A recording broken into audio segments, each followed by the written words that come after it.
And joining us now, pleased to have back with us the Business Growth Director of Agriculture at Osborn Barr Paramore, OBP, former administrator at USDA. Our good friend Richard Fordyce is joining us here today on the show.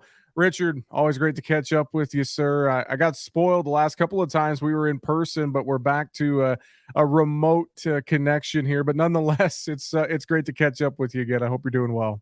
I am doing well, Jesse, and likewise, I hope you're doing well. And it's always great to have an opportunity to chat for a minute. And yeah, so we are remote, but I think in both of our remote locations, the weather is definitely better than it would have been, the last time we were remote.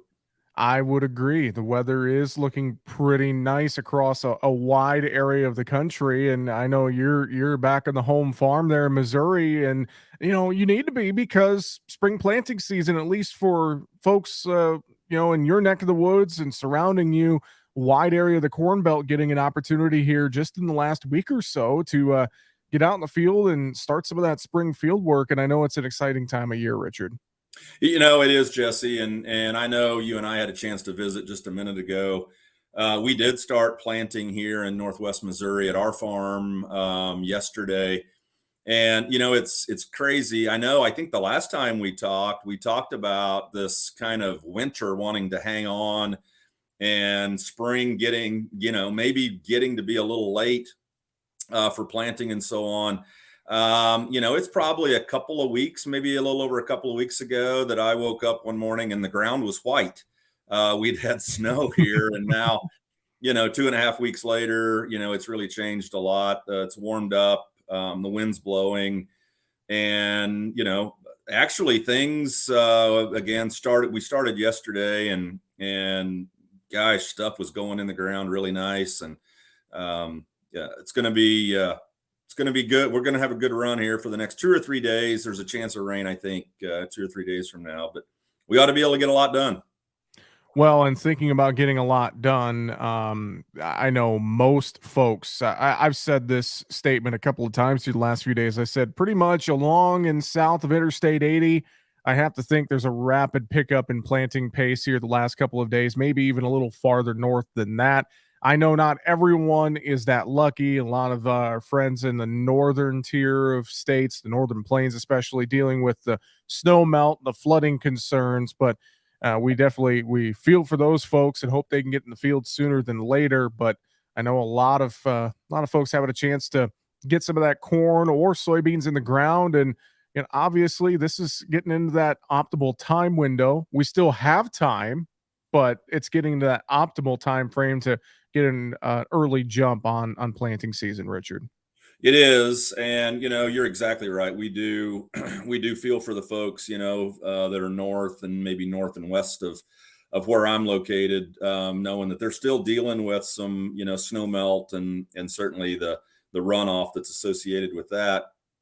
But there is hope. Hope springs eternal, right? And to say that we had snow on the ground, like the entire countryside was white here 2.5 weeks ago, and we're actually planting, and it's going in really well, is certainly how quickly things can change. I was in Kansas City on Monday, I believe, and at the Kansas City Agribusiness Council meeting, and there was a farmer there from south of Kansas City who said that they were finished planting corn, and that Monday morning, corn was spiking through the ground, and that's not a long way from here. So I think we've got a good outlook. It looks like, anyway, for a big chunk of the Corn Belt to hopefully make some progress. Well, thinking about progress, spring planting season, obviously a hot topic. There are other hot topics, though, I want to talk about with you here today. One of which we're watching the continued back and forth over the Waters of the U.S. rule, the WOTUS rule. I know President Biden vetoed the House and Senate measure here just a few week or so ago. And then we've seen we're waiting on the Sackett versus EPA decision from the Supreme Court. But here, just in the last 24, 48 hours, we've gotten a decision from a North Dakota judge looking at a temporary injunction here as U.S. District Court of North Dakota issuing that preliminary injunction to redefine the waters of the U.S. in 24 states. So I want to look at this, your thoughts on this situation, but also what are you hearing from farmers and ranchers, just their take on this whole WOTUS fight and the regulation over our water structures on our farms and ranches, Richard? Yeah, Jesse, that is that is maybe, I guess, the topic of the day, today and yesterday. And we've been dealing with this for some time. In the Obama administration, if you want to go back that far, the EPA came out with the WOTUS rule, and the folks at EPA at the time said that they were actually asked for that, to provide a better definition of what the waters of the U.S. actually were.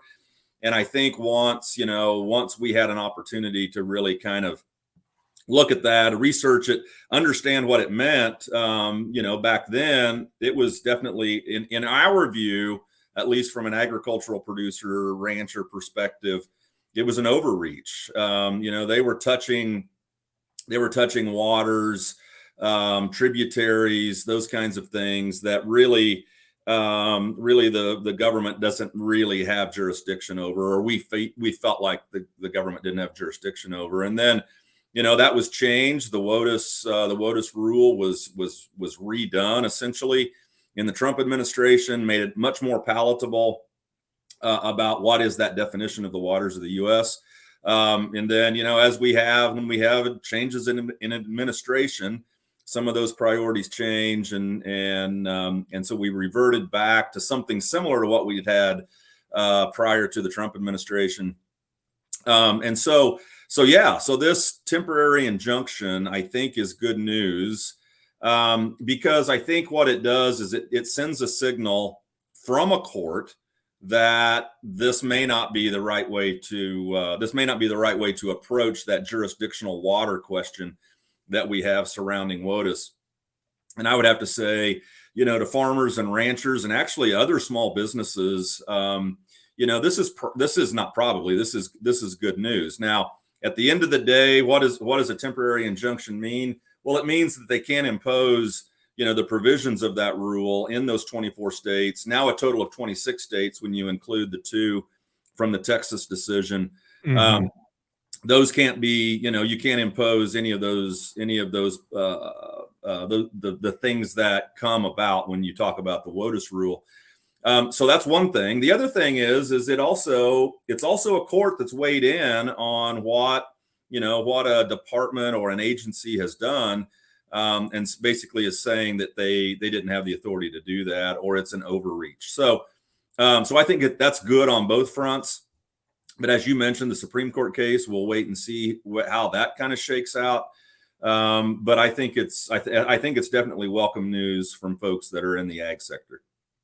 Well, also, we're watching the continued discussions over the Farm Bill, Richard, and I know that you have an ear to DC as you're working through your role with Osborn Barr Paramore, and of course, your past connections there. We know this fight continuing. What's the latest you are hearing on just timeline discussions? Has anything changed? Anything different since we talked last month? Well, I think there's still positivity around trying to get something done before the 2018 Farm Bill expires. I think the farther we get, or the closer we get to that September 30th deadline of the expiration of the 2018 Farm Bill, it's going to be more of a lift. I know there's conversations, there's been hearings, there have been,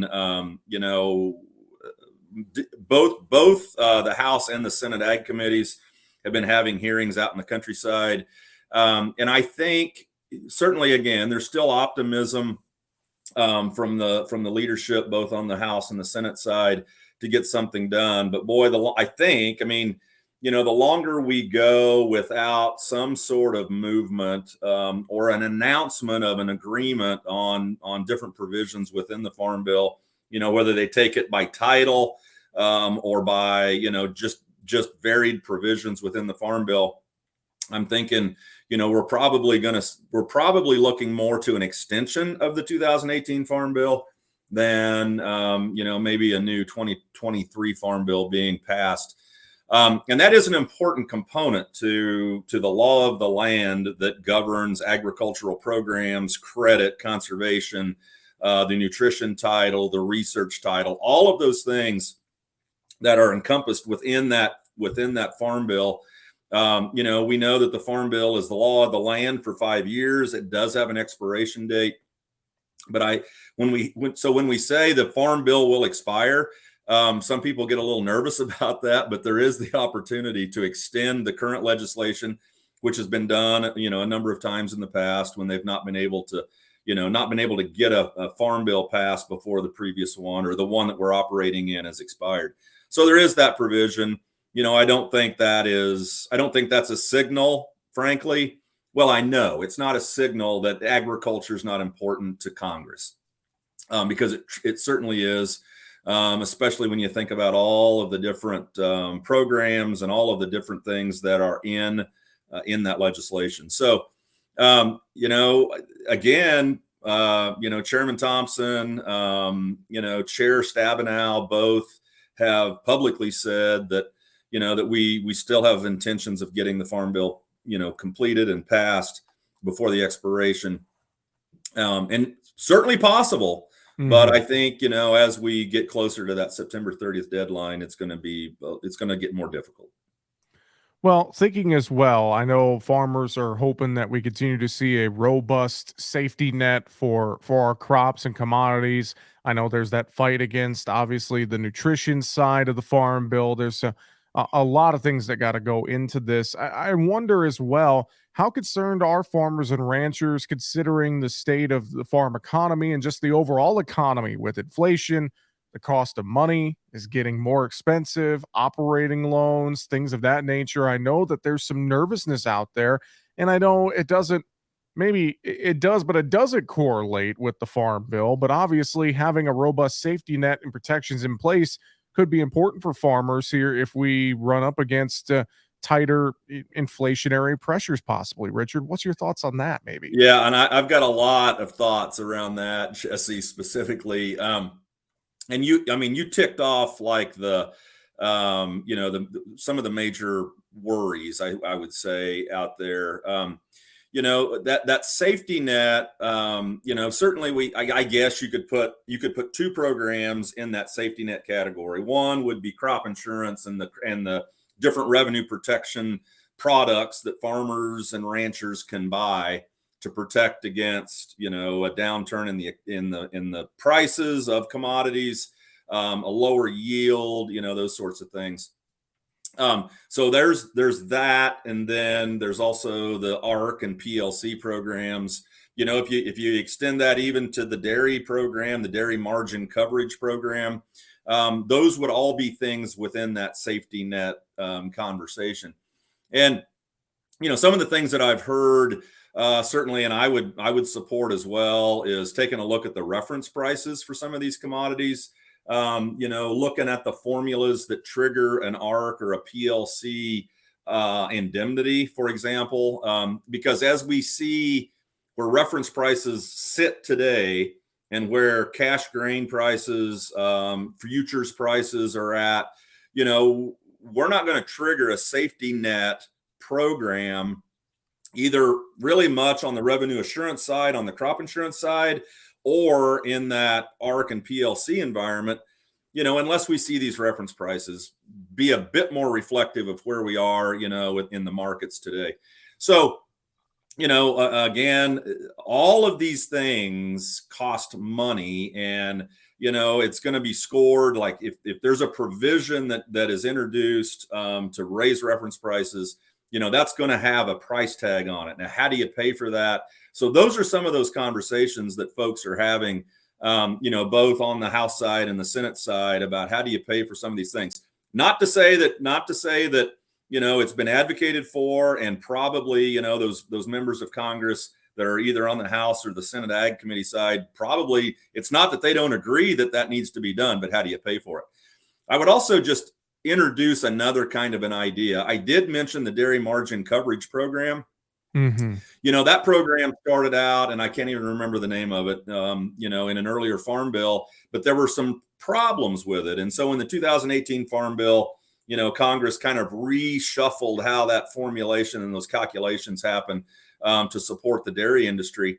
But it's based on a margin, right? It's not prices necessarily. Those go into the equation, but it's a margin protection.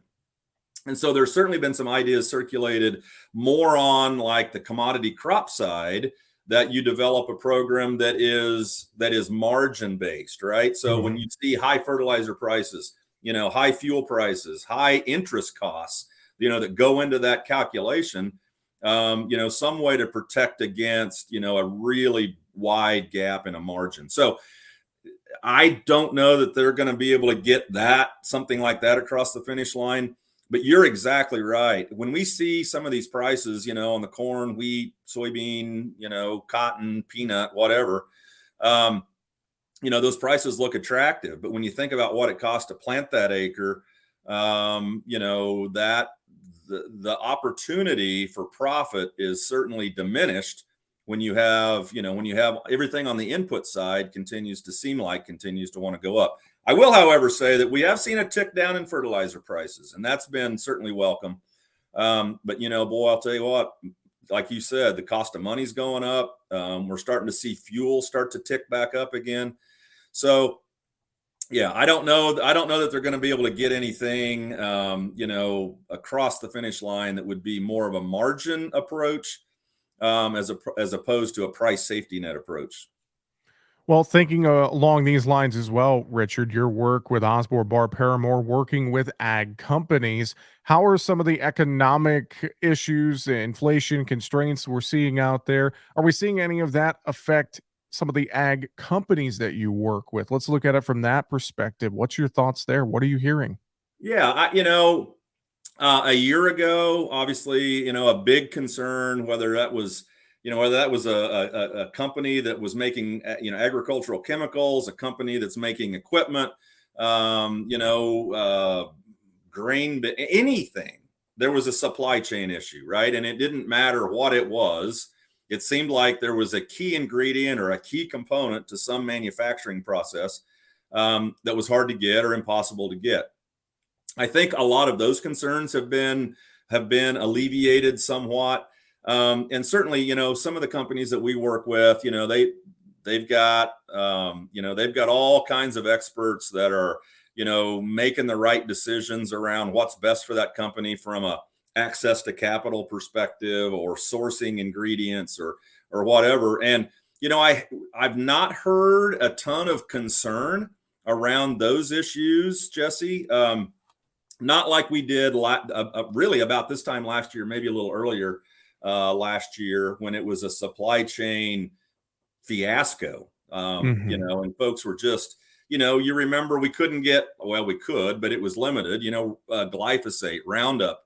We're not hearing anything about that at this point. So I do think, at least from the folks that we work with at OBP, I think a lot of these things that we've just talked about, they can absorb some of that. They can take some of that in stride and continue to do business the way they've been doing it, and without a big reflection on customers. But we'll just have to wait and see where interest rates go, where energy costs go. I mean, those are two significant drivers for just about anything we do. Very, very true. Richard, great thoughts as always. Before we wrap it up, anything else on your mind here today? Well, I love harvest because that's like the Super Bowl of a crop farmer, right? Like that's the end, but you got to get started. And certainly, spring is a great time of the year, whether you're in the livestock business, or you're in the cattle business and it's calving season, whether you're planting crops, and you get a chance to get out there and get the year started. And I always am amazed at the the resiliency and the positive nature of folks in agriculture. They're just it's a special breed of folks, and just want to give a shout out to all of our producers out there that are doing the great work of American agriculture, and wish them the best this spring for a safe and a successful planting season. And if you're you're a cattle producer, a great calving season. I couldn't agree more. And we appreciate your time and insight as always. We'll look forward to catching up with you again next month. With that, Richard Fordyce, Business Growth Director of Agriculture at Osborn Barr Paramore. Thanks for joining us today. Have a great one and have a safe planting season yourself, Richard. All right. Thanks, Jesse. Always good.